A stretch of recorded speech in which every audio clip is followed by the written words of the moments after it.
Have you in your communication journey ever felt like you wanted to quit or you felt like you're hitting a wall? Then this video will help you. In the several years of my experience, I myself have also been through these times where I feel like I've just hit the wall or I do not get answers, I feel stuck to a point where I may feel like I want to quit this and I don't want to try it at all. And after 11 years of doing this, I've realized that it's very common and it's very natural for us to feel like this on and off, and that should not be a reason for us to quit completely. So in this video, I'm going to share with you a few common obstacles that I have faced myself and I see a lot of my students, peers and colleagues facing too, and a few things that have worked for me to overcome these challenges so that I can consistently keep communicating with animals and nature without allowing these doubts, these blocks, these obstacles to come in my journey. Number one is lack of practice. The biggest reason why people may want to quit is because they haven't practiced enough. When we just start dabbling our feet into communication, we are really excited. We want to know what the animals feel. We want to know how nature feels. We want to see the world through their eyes. And when we keep practicing consistently, it becomes a habit. It never looks like we are doing something different. It's just an integral part of our life, and hence it does not seem like a chore. It doesn't fear us. It doesn't get us scared, and it just is a beautiful experience. However, if we don't consider it as an integral part of our life and we look at it as something that we need to fare well in or we need to get good marks in, then that makes it look like a test. And then the practice slowly and steadily becomes lesser and lesser and lesser every day. We all have reasons to not practice. Some days are just busy, some days we are not up for it, some days it feels like it's a test, and we need to really understand that this isn't something we are doing for someone else. It's not something that we are doing for animals, it's not something that we are doing for plants or nature. It's something we are doing because we enjoy it. So if we look at it as something that's really enjoyable, then practice becomes easy. It doesn't become a task, a to-do list on our to-do list, a to-do thing on our list, but rather something that we enjoy. So we are more keen on doing it. So number one is practice, and looking at communication as something that's natural will really help us practice consistently. That has helped me. When I started out, even I used to look at it as a test. I had decided I need to do a certain number of communications, get validations, and that pushed me to a point where I felt like I'm not able to do it. It's just a lot. And then later when I changed my perspective and looked at it as it's not something I need to structure, it's just something I need to do because I enjoy it, and I just started talking to animals around me, my own animals, wild animals, the birds that come to my window. It became so natural, so beautiful and so stress-free that it was my go-to whenever I feel stressed out. So this is how I have overcome the obstacle of not being able to practice frequently and steadily.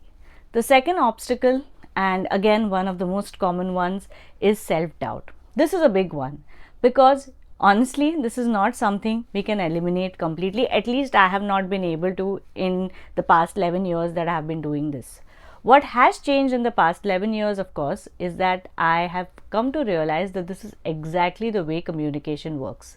There is going to be very little difference between the way I perceive things versus the way I receive things from animals and nature around me. The more I focus on creating a difference between the two, the more I'm going to hold myself from embracing the skill and just doing it for my love of it.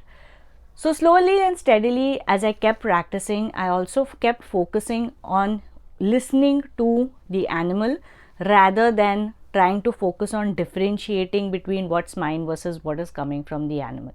It takes time. It's not something that happens overnight, and it's definitely not something that once we achieve we'll never have to deal with. Even today there are days where I do struggle with what's mine versus what is coming from the animal, but the important thing is to get back to the basics, to make ourselves realize why we are doing this in the first place. It is to see the world from the animal's perspective, and once that that intention becomes qualified, that intention becomes clear, then we automatically feel more comfortable about talking to animals rather than constantly worrying about being right.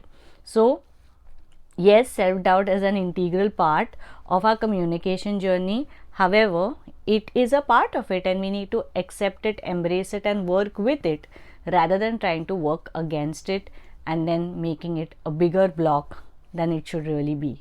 So yes, the second obstacle most of us face and most of us feel like giving up is because of this huge self-doubt that keeps creeping in, and this happens to the best of us. This happens to experienced communicators, this happens to new communicators, and that just goes on to show that this is a part and parcel of our lives. It is a part and parcel of the journey of communication, and the sooner we accept it, the easier it gets for us to deal with it. The third obstacle that a lot of us face is when we focus on the objective rather than the communication. So we want the communication to lead to something material, to lead to something tangible, rather than only focusing on whatever the animal wishes to share with us. And I cannot stress on how important this is. Communication is like having a conversation. It's like you and I talking right now.